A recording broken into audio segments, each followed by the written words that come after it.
Hi നമസ്കാരം. ഞാനിപ്പോൾ ഉള്ളത് ഇത് നമ്മുടെ കാസർഗോഡ് ജില്ലയിലെ ഒരു മലയോര ഗ്രാമപ്രദേശമാണ്, തയ്യേനിയാണ്. അപ്പം ഇത് നമ്മുടെ ഇവിടുത്തെ വീടാണ്. കുറച്ച് സ്ഥലവും കുറച്ച് കൃഷിയും കാര്യങ്ങളൊക്കെ ഉണ്ട്. അപ്പോൾ നമ്മൾ ഓടി ഇവിടെ വന്നു കഴിഞ്ഞാൽ ആദ്യം നോക്കുക ഇവിടെയുള്ള മാവ്, അതുപോലെ തെങ്ങ്, റബ്ബർ കാര്യങ്ങളൊക്കെയാണ് നോക്കുക. അപ്പം ഇവിടെ വന്നു കഴിഞ്ഞാൽ ഇതൊക്കെ നമ്മൾ ചെറുപ്പത്തിൽ നട്ട മാവാണ്. ഇതൊരു കോശേരി മാവാണ്. കോശേരി കോശേരി പറഞ്ഞാൽ വലിയ നല്ല വലിപ്പമുള്ള മാങ്ങയാണ്. പക്ഷെ അത് മാങ്ങ ഒരു 6 മാസത്തിൽ കൂടുതലൊക്കെ സമയമെടുക്കും. അപ്പോൾ ഈ വർഷം കുറച്ച് അധികം പൂത്തിട്ടില്ല, പൂ കുറവാണ്. ഞങ്ങൾ കഴിഞ്ഞ വർഷം പ്രൂൺ ചെയ്യാത്തതുകൊണ്ട് അധികം പൂത്തിട്ടില്ല. ഉള്ള ഒരു 3-4 കായ്കൾ ഇതിനിടയ്ക്ക് വേറെ ആൾക്കാർ പറിച്ചിട്ടുണ്ടായിരുന്നു. അപ്പോൾ ഇവിടെ നിങ്ങൾക്ക് കാണാം 2-3 ചെറിയ കായ്കളുണ്ട്.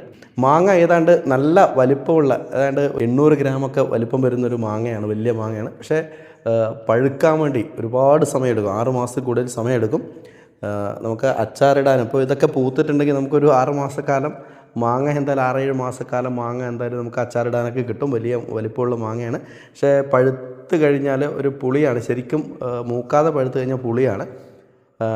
പക്ഷേ നല്ല ശരിക്കും പഴുത്ത് കഴിഞ്ഞാൽ അതൊരു നല്ല മധുരമുള്ള നല്ല ഫൈബർ കണ്ടൻ്റൊക്കെ ഉള്ളൊരു മാവാണ്. ഇപ്പോൾ കോശേരി മാവ്. അപ്പോൾ ഇതൊരു 5-6 വർഷം പഴക്കം മാത്രമേ ഉള്ളൂ ഇതിന്. ഇപ്പം ഞാൻ ഇവിടെ ഈ തയ്യേനി ഈ ഒരു വീട്ടിലാണ് നമ്മൾ ഏതാണ്ടൊരു 35 വർഷത്തിലധികം താമസിച്ചൊരു സ്ഥലമാണ്. കണ്ണൂരേക്ക് പോയിട്ട് 2 വർഷമേ ആയിട്ടുള്ളൂ. അപ്പോൾ ഇത് നമുക്കൊരു എന്താ പറയുക, ഈ ഒരു സ്ഥലത്തോടും ഈ ഒരു നാടിനോടും നമുക്ക് അത്രയധികം ആത്മബന്ധമുള്ളൊരു സ്ഥലമാണ്.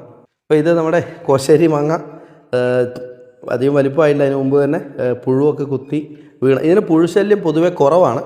പക്ഷേ ഇത് എന്തുകൊണ്ടാണെന്ന് അറിയില്ല, ഇതിനൊരു പശപ്പും ഒരു കാര്യങ്ങളൊക്കെ കാണുന്നുണ്ട്. പൊതുവേ പുഴുശല്യം ഇല്ലാത്തൊരു മാങ്ങയാണ് കോശേരി മാങ്ങ.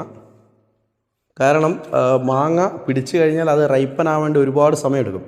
ഇപ്പം പുഴു എന്ന് പറഞ്ഞാൽ അതിനകത്ത് നമ്മുടെ ഈച്ചകൾ ഇതിൻ്റെ അകത്ത് മുട്ടയിടുകയാണ് ചെയ്യുക. വാസ്പുകളോ അല്ലെങ്കിൽ ഈച്ചകളൊക്കെ മുട്ടയിടുക ചെയ്യുക. ആ മുട്ട ഇതിലിരുന്ന് ചെറിയ തുളയിട്ട് പേരക്കയിലും ചാമ്പങ്ങ ഇതിലൊക്കെ ഉണ്ടാവും ഓരോ ഇൻസെക്റ്റുകൾ.